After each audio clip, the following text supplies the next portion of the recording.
नमस्कार दोस्तों, स्वागत है आपका अपने चैनल ज्ञान वीडियो वाला में। इस वीडियो में बताया गया है कि राज तिलक की घोषणा कब हुई और कैसे हुई। तो इस वीडियो में आपको पूरी जानकारी देंगे, तो फटाफट चैनल को सब्सक्राइब करें और अपने रिश्तेदारों पड़ोसी को भी शेयर करें। राज तिलक की घोषणा कैकेय पहुंचकर भरत अपने भाई शत्रुघ्न के साथ आनंद पूर्वक अपने दिन व्यतीत करने लगे। भरत के मामा अश्वपति उनसे उतना ही प्रेम करते थे जितना कि उनके पिता राजा दशरथ। मामा के इस स्नेह के कारण उन्हें यही लगता था मानो वे ननिहाल में न होकर अयोध्या में हों। इतने पर भी उन्हें समय समय पर अपने पिता का स्मरण हो आता था और वे उनके दर्शनों के लिए आतुर हो उठते थे। राजा दशरथ की भी यही दशा थी। यद्यपि राम और लक्ष्मण उनके पास रहते हुए सदैव उनकी सेवा में संलग्न रहते थे, फिर भी वे भरत और शत्रुघ्न से मिलने के लिए अनेक बार व्याकुल हो उठते थे। समय व्यतीत होने के साथ राम के सद्गुणों का निरंतर विस्तार होते जा रहा था। राजकाज से समय निकालकर आध्यात्मिक स्वाध्याय करते थे। वेदों का सांगोपांग अध्ययन करना और सूत्रों के रहस्यों का समझकर उन पर मनन करना उनका स्वभाव बन गया था। दुखियों पर दया और दुष्टों का दमन करने के लिए सदैव तत्पर रहते थे।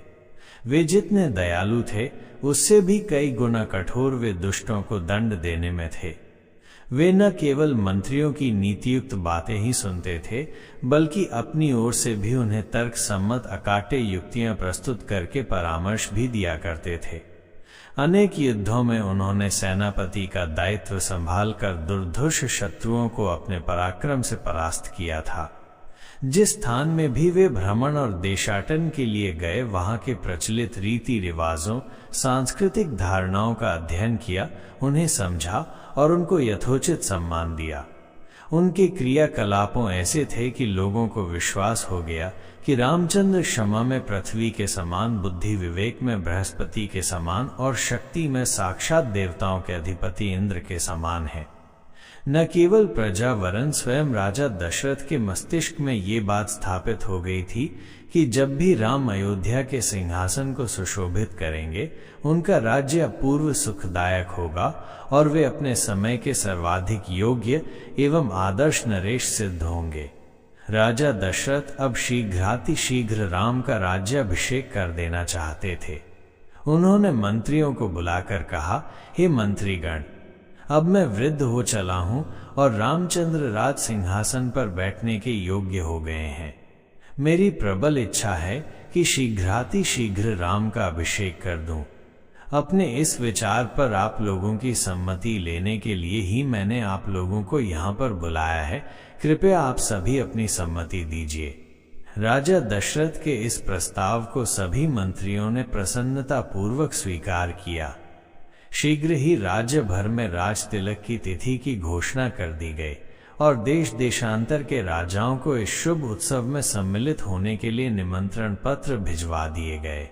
थोड़े ही दिनों में देश देश के राजा महाराजा, वनवासी ऋषि मुनि, अनेक प्रदेश के विद्वान तथा दर्शगण इस अनुपम उत्सव में भाग लेने के लिए अयोध्या में आकर एकत्रित हो गए। आए हुए सभी अतिथियों का यथोचित स्वागत सत्कार हुआ तथा समस्त सुविधाओं के साथ उनके ठहरने की व्यवस्था कर दी गई। निमंत्रण भेजने का कार्य की उतावली में मंत्रीगण मिथिलापुरी और महाराज कैकेयी के पास निमंत्रण भेजना ही भूल गए। राज तिलक के केवल 2 दिवस पूर्व ही मंत्रियों को इसका ध्यान आया। वे अत्यंत चिंतित हो गए और डरते डरते अपनी भूल के विषय में महाराज दशरथ को बताया। ये सुनकर महाराज को बहुत दुख हुआ, किंतु अब कर ही क्या सकते